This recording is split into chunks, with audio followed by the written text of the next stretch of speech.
कैसे पता चलेगा कि हार्ट का पेशेंट है? How to know he is a heart patient? Very simple. जब आप चलते हैं थकान महसूस करते हैं, जब आप चलते हैं तो एंजाइना पेन होता है यहाँ पे, जब आप सामान उठाते हैं सीढ़ियों पे चढ़ते हैं तो आपको फिर पेन होता है, ठीक है ना, अनईजीनेस लगता है, यानी कि आपकी हार्ट उतना साथ नहीं दे रही है। ये हो गई हार्ट की प्रॉब्लम। अब जैसे कि सबसे पहला क्वेश्चन मैंने पढ़ा था कि कोई दिक्कत है तो डॉक्टर के पास जाएंगे, तभी तो जाएंगे ना। डॉक्टर क्या बोलेगा? एंजियोग्राफी कर लेते हैं, लगता है ब्लॉकेज है, यही बोलेगा। ठीक है, कर लेते हैं एंजियोग्राफी। एंजियोग्राफी क्या होता है? अब देखिए, ये आपका ब्लड वेसल है, ब्लड का पाइप है, और एक तार लेके यहाँ से तार डॉक्टर लेगा, वो आपके ब्लड वेसल के अंदर ऐसे डालेगा। वो तार ब्लड वेसल घूमता घूमता घूमता घूमता यहाँ तक पहुँचेगा। फिर वो फोटो खींच के देखेंगे कहाँ ब्लॉकेज है, कितना ब्लॉकेज है, 80% ब्लॉकेज, 90% ब्लॉकेज, 100% ब्लॉकेज, ऐसा बताएगा। लेकिन जब तार पूरे बॉडी में जाएगा तो ये तार आपके ब्लड वेसल के अंदर एक पार्ट को चीरता हुआ, चोट पहुंचाता हुआ, तोड़ता फोड़ता हुआ जाएगा। और अंदर ब्लड वेसल तो जा रहा है तो कहीं कहीं छोटे छोटे ब्लॉकेज है, उसको भी तोड़ता हुआ जाएगा। आपके ब्लड वेसल में कहीं कहीं छोटे छोटे ब्लॉकेज होंगे ही, लेकिन वो तार जब जाएगा तो उन ब्लॉकेज को तोड़ता हुआ जाएगा। जो कि ब्लॉकेज वहाँ चिपका हुआ था वो निकल जाएगा। निकल के कहाँ गिरेगा? ब्लड वेसल के अंदर ही घूमेगा ना, सर्कुलेशन में। जब ब्लड वेसल में घूमेगा तो कहीं भी जाके अटक जाएगा। ब्रेन में अटकेगा तो ब्रेन स्ट्रोक हो जाएगा, किडनी में अटकेगा तो किडनी फेलियर हो जाएगा, पैर में अटकेगा तो गैंग्रीन हो जाएगी, है ना। तो मैं ये बोलना चाह रहा हूँ कि एंजियोग्राम कराने से ब्रेन स्ट्रोक का खतरा बढ़ जाता है, किडनी फेलियर का खतरा बढ़ जाता है, गैंग्रीन का खतरा बढ़ जाता है। इसीलिए एंजियोग्राम मत कराओ, कराना नहीं। और एंजियोग्राम जब भी कराएंगे उसके बाद अगला सेंटेंस डॉक्टर बोलेगा एंजियोप्लास्टी करा लो। पहले नहीं बताएगा, बोलेगा अभी एंजियोप्लास्टी कर देते हैं, और घबराए हुए रहते हैं तो आप भी एंजियोप्लास्टी, क्योंकि वो 90% ब्लॉकेज आ गया। तो करना क्या होगा? ये बात समझना होगा कि जब भी आपके बॉडी में ब्लॉकेज बनता है तो ब्लड का सप्लाई वहां पे रुकने लगता है। सप्लाई रुक जाएगा तो क्या होगा? जो सेल्स हैं जिनको वो ब्लड मिलने वाला था, they will start dying.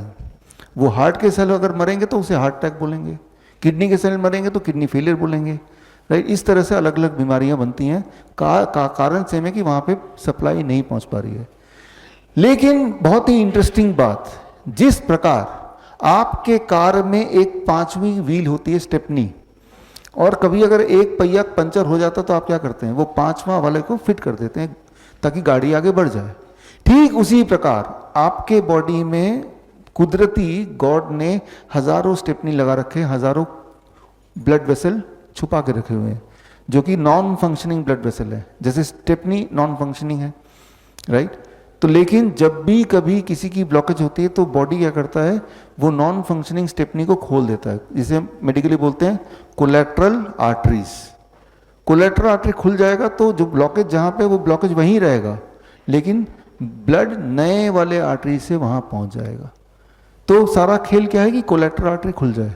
Collateral artery कैसे खुलेगा? वही time as medicine, food as medicine and 0 volt medicine. कितना टाइम लगेगा? 1 महीना लगेगा, हर दिन थोड़ा थोड़ा खुलेगा।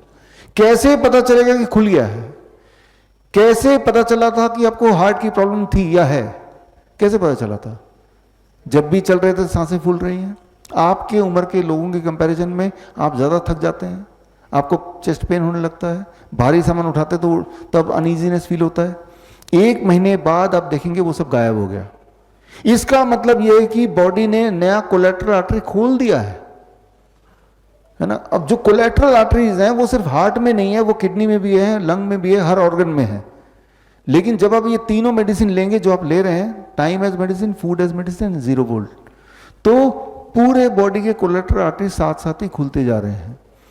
तो इस तरह से जो कोलेट्रल आर्टरीज एंजियोग्राम करते वक्त दिखते भी हैं, लेकिन डॉक्टर नहीं बताएगा कि आपका कोलेट्रल आर्टरी खुला हुआ है। डॉक्टर ये बताएगा कि आपके तो तीनों आर्टरी ब्लॉक्ड हैं। अगर तीनों आर्टरी 100% ब्लॉक्ड हैं तो इंसान जिंदा कैसे है? अक्सर आप देखेंगे कि ऐसे लोग मिल जाएंगे जिनको डॉक्टर ने बोला है कि आपके तीनों मेन आर्टरीज बंद हो गए 100%, लेकिन वो तो जिंदा है, क्योंकि उसके बॉडी ने कोलेट्रल आर्टरी को खोल दिया है। इसीलिए जब किसी को हार्ट अटैक होता है वो मरता नहीं है अक्सर। क्यों नहीं मरता है? क्योंकि बॉडी ने नए आर्टरी खोल दिए हैं, इसलिए इसे कहते हैं कोलेट्रल आर्टरीज। तो कोलेट्रल आर्टरी को पहले ही खोल दो। कैसे खोलना है? वही 3 medicine, time, food and 0 volt. Collateral artery खुल गए। यानी कि हार्ट की समस्या खत्म। समस्या खत्म कैसे पता चलेगा? I repeat, symptom will vanish. तो सिम्टम पे जोर रखिए। जिनका बीपी ज्यादा बढ़ गया, मान लो एक पाइप है, पानी का पाइप इमेजिन कीजिए, पानी का पाइप है और उस पाइप को जब पकड़ लेंगे आप, जोर से दबाएंगे तो पानी का प्रेशर बढ़ेगा कि घटेगा? है ना? जितना डायमीटर को घटाते जाएंगे उतना पानी का प्रेशर बढ़ता जाएगा। ठीक उसी तरह से आपका ब्लड वेसल है। ब्लड वेसल में जब ब्लॉकेज होता जाता है तो उसका डायमीटर क्या होगा? तो ब्लड प्रेशर क्या होगा? बढ़ेगा ना। लेकिन जब नए आर्टरी खुल जाएंगे तो ब्लड नए रास्ते से पास होगा तो ब्लड प्रेशर घट जाएगा।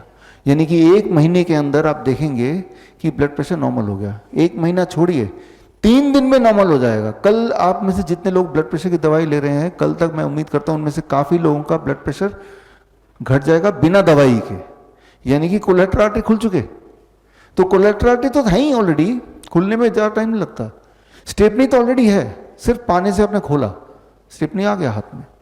तो कोलेटरल आर्टरीज खोलने के लिए जो टूल है, वो टूल क्या है? Time as medicine, food as medicine and 0 volt medicine. इस तरह से आप अपने आप को ठीक कर सकते हैं। बड़ी से बड़ी बीमारी का आसान से आसान इलाज घर बैठे ही हो सकता है। अधिक जानकारी के लिए कांटेक्ट करें nearest doctor BRC clinic @home।